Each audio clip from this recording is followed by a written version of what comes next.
Hello, everyone. How's everybody doing today? It's Pete here. It's 5 after 4 in the afternoon on Sunday. Sunday it is.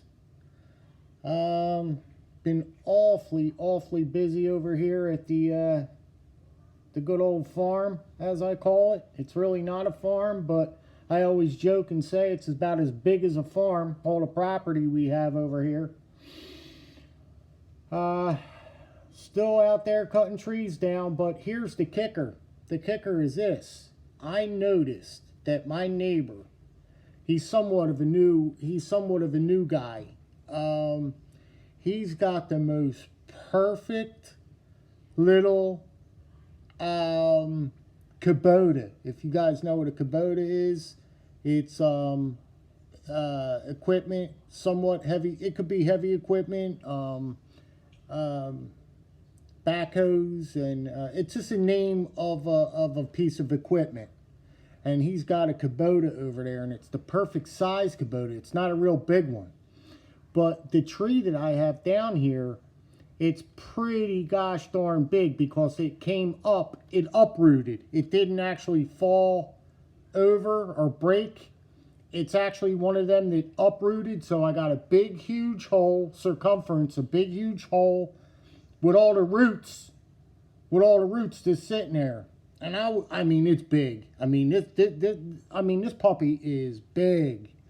I'm out there I have a pick. I'm picking at it a little by little, and I got a shovel, and I'm just jabbing it with the shovel. And you know what? I said to myself, I really don't care if this takes me a month. I'll sit here and play, and then I'll go back out there after I get most of the dirt off it. See, I have a plan here. And then I will either go out there with my chainsaw again, which I don't really want to do because I don't want to wreck my saw, because any little bit of dirt that gets on your chainsaw, you'll dull it. That's the worst thing for a saw. You will dull that blade in 1 second flat if it hits dirt. So I figured this. Here's step 2. I'll go right in the garage and take a Sawzall to it. I got a Sawzall charged up. Nice big blade. I'll cut them branches. I'll cut those roots right out of there with that Sawzall. What do you guys think about that? So that's that. My wife is outside right now cutting this lawn. It seems like when it rains, I can cut this grass every 3 days. That's how thick it is. And it's just regular weed. It's nothing was planted here. Nothing was, we didn't plant nothing. We have no system here. It's just, but when it's funny. We always talk about it. When it's cut, it looks beautiful. It honestly looks beautiful. You can't tell it's not grass. That's how thick and plush it is. The only thing it is weed. 100% weed. But anyway, guys, I want to talk about this. Let's go right here. Oh my God, please guys. The SR1 Lite. Guys, this piece has been blowing my ever-loving mind. I've had this piece in my pocket now for 3 days. I've had it for 3 days. It has gotten looser. It is broken in to the point where I don't know how much more broken in it could get. It is just phenomenal. And you know something? It is as light. I really thought it was going to be heavy, just as heavy as my the other one I have. Guys, this knife is not heavy at all. Super manageable, super, like you could, I mean, it's super light, broke into the max. You see this. This has to be the one. This lockback,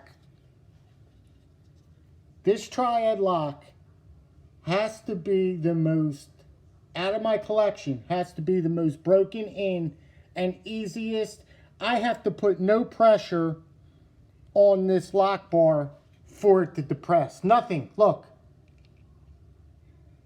It's just, I mean, it's just drop shut. And when you open and close it, Guys, you don't hear it. Literally, you don't hear, look. To this point, watch it lock up. Bang! Watch it drop. I am not doing anything at all with my wrist or anything to have that drop like that. It is just the most... I've been carrying it. I've had that in my pocket for 3 days now. I don't even know it's in my pocket. No lie, no exaggeration. I got nothing to lie about. It is, out of all of them in there, that is the most fun one to carry. My neighbor, look at this. My neighbor didn't think a knife like this existed. I said, yeah, $60, man. And he was like, what the hell? He goes, what is that thing? Look at it. It looks like a freaking, I mean, like something you could seriously, and it's very, you see me manipulating it. It's very, it is just, it's super fun to carry. It's so balanced. That's what I wanted to use. Balanced in the hand. Like you see my hand? It's extremely, look at this. Very, very balanced. Look at this here. You could, look at my finger. You could choke up real nice here. Look at the choke up on it. I mean, there's nothing, like I said, and the depression, I just can't believe how I got that to drop. Now, I did a few things to it, but after playing with it for a few days, this is the way they get. This is the way these cold steels get. This is a really good, and guys, $60 for all of this big, gigantic, beautiful hunk of steel. Yes, it's 8CR13 MOV. 8CR13 MOV I have been sharpening for years, and it doesn't take anything to sharpen it. Now, I do not know what you guys are doing in your daily tasks that you cannot get away with all day, if not longer, with your little 8CR13 MOV. Come on, guys. I mean, unless you are just sitting, I always said, unless you are sitting in a warehouse all day long, ripping up the cardboard again, here we go with that cardboard, ripping up carpet all day. If you're ripping up carpet for 8 hours a day, then I could see, okay, move up to M390 or something of these super steels, okay? If you're cutting carpet all day or doing something to that effect.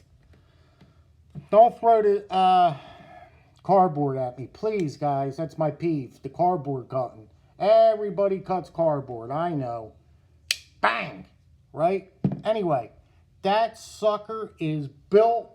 It's built like a tank and ready for anything. I'm telling you, you carry that around in your pocket and you feel somewhat of like you got a little hop in your step. I'm telling you, get a little hop in your step because you are that confident with something like this tucked in your pocket. I'm telling you, absolutely superb. I couldn't have, I mean, $60, just a dynamite piece of cutlery. I'm a big cold steel fanboy. It didn't take me just this one. I've been with cold steel for years. I think that makes my 15th one in the collection. You guys saw them. You saw I just put them all away. That makes my 15th piece. And this might be my favorite piece. This might be my favorite piece. Besides, you get into the my cold steel, what are they? The code 4s and stuff like that, then you know what I mean? I just wanted to give you guys another look at this. I think you should seriously consider, I mean, if you're a cold steel fan, or if you are a cold steel, you have any cold steels in your collection, well, then it will be a no-brainer. You guys would know that you just have to pick this up. I mean, it's just, look how buttery. You cannot get a lockback for a lockback knife. You cannot get this lockback any smoother than what I'm displaying for you guys. You cannot. You cannot. So easy. It's so easy just to, look, boop, done. Go like that. Bye-bye. See you later. Put it right in your pocket like this. Here we go. Right in your pocket. Boom. Good night. And that's it. Pull it back out. And you're ready for action. You see it. 60 bucks. How are you going to beat 60 bucks? 60 bucks for that big gigantic hunk of steel. And it's the fun factor. It's so much fun. That lockback is just as much fun as the good old flippers. The good old flippers. I bet you get more. I bet you get just as much gratification than releasing this like that than you do flipping the good old flipper. Guys, I'm at my limit. Can you please stick with me? I greatly appreciate it. I got some stuff coming down the pipeline. Unfortunately, I ordered a bunch. I know it's going to sound silly. I ordered a bunch of roughies. To me, sounds, and to probably you guys, it probably sounds silly, right? They have a place in my collection, my Rough Riders. I've got a very, very extensive line of Rough Riders. I'm very selective, though, with my Rough Riders. I try not to buy, I know it's so silly. I try not to buy the Rough Riders with the R bolster on them. I think they're kind of, I don't really buy them with the R on them. You know what I'm talking about. But I got a bunch of Rough Riders coming in. I think I got 6. Wow. I blew $100 on Rough Riders. Over 100. Oh, man. Can you believe that? What I could have got with $100, right, guys? Oh, my God. All right, guys, listen. I'm at the limit big time. Stick with me. If you have the cash, you're into cold steels, grab yourself an SR1 Lite. I'm telling you, they're wonderful. I will not let you down. I've been in this for 15 years, guys, 20 years. And I'm telling you, this is a good one. Very, very good knife there. Very, very good piece of cutlery there. All your cold steels, you can't go wrong. They're great knives. They are great, great knives. I'm telling you. I'm telling you. All right, guys, listen. Stick with me. Drop me that comment. It'd be well appreciated. Yeah, I mean, seriously, drop me a comment. I want to shoot the breeze with you guys. Please, talk to me. Let me know what you're carrying. Let me know what's hot in the pockets, man. Let me know what's hot in the pockets. I'm looking for maybe my next purchase. I'll let you know. I'm just looking for a hot purchase. I really don't know what direction to go in. Guys, drop me that comment. I'm out. It's Peter. Hot over here in South Jersey. Stick with me. Be careful out there. We're still masking up here in southern New Jersey. Yeah, that's about it, guys. Let me know what you think about this SR1 Lite. To the next one, guys. Take care.